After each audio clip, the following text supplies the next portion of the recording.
काशीपुर में अखिल भारतीय अग्रवाल महासभा महिला प्रकोष्ठ की प्रदेश अध्यक्ष प्रियंका अग्रवाल के घर उत्तराखंड सरकार में महिला आयोग की अध्यक्ष कुसुम कंडवाल का आगमन हुआ, जिस दौरान उन्होंने सुरागीला न्यूज चैनल से खास वार्ता की। देखिए पूरी रिपोर्ट। इस वक्त हमारे साथ महिला आयोग की अध्यक्ष कुसुम कंडवाल जी मौजूद है। उनके साथ आज हम वार्ता करने वाले हैं। इस वक्त हम मौजूद हैं रॉयल एनक्लेव में, जहाँ पर हम बातचीत करेंगे। तो सबसे पहले आपका सुरागीला न्यूज चैनल में बहुत बहुत स्वागत है। बहुत बहुत धन्यवाद आपका। तो जैसे कि हम बात करें कि अभी कुछ वक्त पहले एक प्रस्ताव के बारे में बात की गई थी कि मैटरनिटी लीव के लिए बोला गया था कि जो प्राइवेट सेक्टर है वहां पर भी मैटरनिटी लीव जो है वो मिलनी चाहिए। तो उसको लेकर क्या बताना चाहेंगे? पहले तो मैं माननीय मुख्यमंत्री जी का आभार व्यक्त करती हूँ कि उन्होंने जो भी महिलाओं से संबंधित जो भी प्रस्ताव या हमारे आयोग के द्वारा या आमतौर पे जाते हैं तो वो बहुत प्राथमिकता से लेते हैं।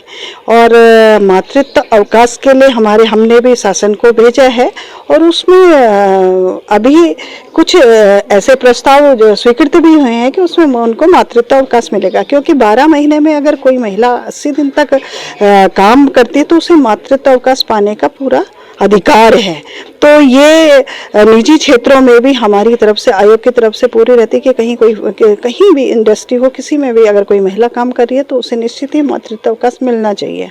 वैसे कई क्षेत्रों में तो हो गया है, अभी कई क्षेत्रों में अगर हम पूरी तरह महिला आयोग इसमें लगा है और सभी को ये अधिकार मिलना भी चाहिए। वही मैम, बात की जाए आज के समय में महिलाएं जो हैं कंधे से कंधा मिलाकर चल रही हैं, तो वहीं साथ में ये भी चीज आती है कि महिलाओं को आगे बढ़ाने के लिए नए नए जो बात करें नई नई नीतियां आ रही हैं, नई नई चीजें आ रही हैं, तो उसमें 30% आरक्षण को लेके जो बात उठाई गई उस चीज पे क्या कहें?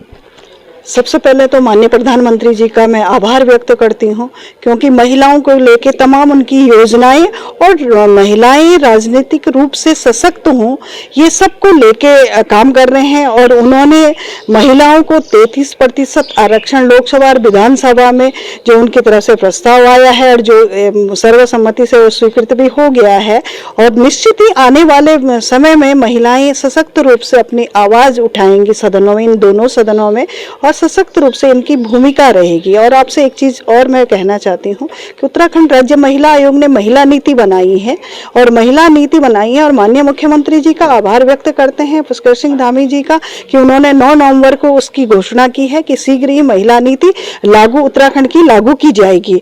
उसमें हमने सभी रूप से महिला सामाजिक रूप से, आर्थिक रूप से, राजनीतिक रूप से, शिक्षा के क्षेत्र में, स्वास्थ्य की दृष्टि से वो सशक्त हों, उनको सभी तरह का लाभ उन्हें मिले, और पूरे उत्तराखंड को लेके ये नीति तैयार की गई है। हमने एक्सपर्ट बिठाए हैं उसमें नीति को लेके। इसका हम आभार व्यक्त करते हैं उत्तराखंड सरकार, माननीय मुख्यमंत्री जी का, कि उन्होंने इस बहनों के मामले को बड़ी गंभीरता से लिया और शीघ्र इसे लागू भी किया जाएगा, ये उन्होंने घोषणा की है। तो कहीं ना कहीं बात की जा रही है कि उत्तराखंड में नारियों को लेकर जो नारी सशक्तिकरण की अगर हम बात करें उस पर पूरा ध्यान दिया जा रहा है। वहीं हल्द्वानी में आपने भी उपकारागार का निरीक्षण भी किया, वहां पर क्या चीजें आपको देखने को मिली और क्या वहां से बातचीत कुछ हुई? हल्द्वानी में आज उपकारागार का जब मैं स्वयं गई तो वहाँ पे सभी जितनी 77 महिलाएं वहाँ पे थी, उनसे मैं मिली और एक एक की बात मैंने सुनी, और उन्हें लग रहा है पश्चाताप, उन्हें लग रहा है कि हमसे जो भूल हुई है, जो गलती हुई है, लेकिन यह भी मैंने कहा प्रेरणा लेनी चाहिए कि जब आप बाहर निकले तो एक अच्छे नागरिक के रूप में अपना जीवन फिर से यापन करें।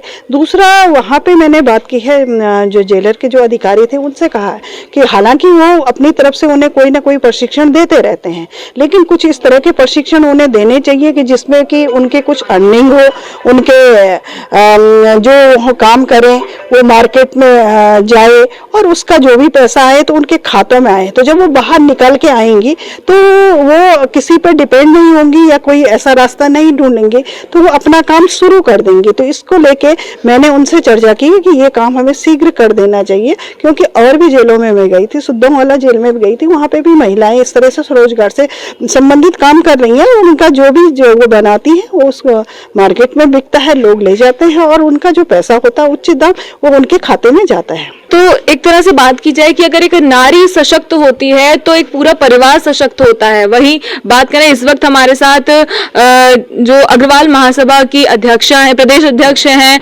प्रियंका अग्रवाल जी हमारे साथ मौजूद है, उनसे भी बात करते हैं। मैम, नारी सशक्तिकरण एक बहुत ही अहम मुद्दा बनता जा रहा है आज के समय में और नए से नई चीजें करी जा रही हैं। आज मैम भी यहाँ पर आई हैं आपके साथ में, क्या कहना चाहेंगे?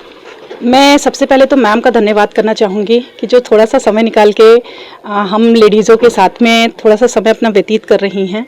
और नारी तो एक ऐसा शब्द है कि जिसके लिए कुछ भी नहीं, कुछ भी कहना भी और बहुत सी चीज़ें कह सकते हैं।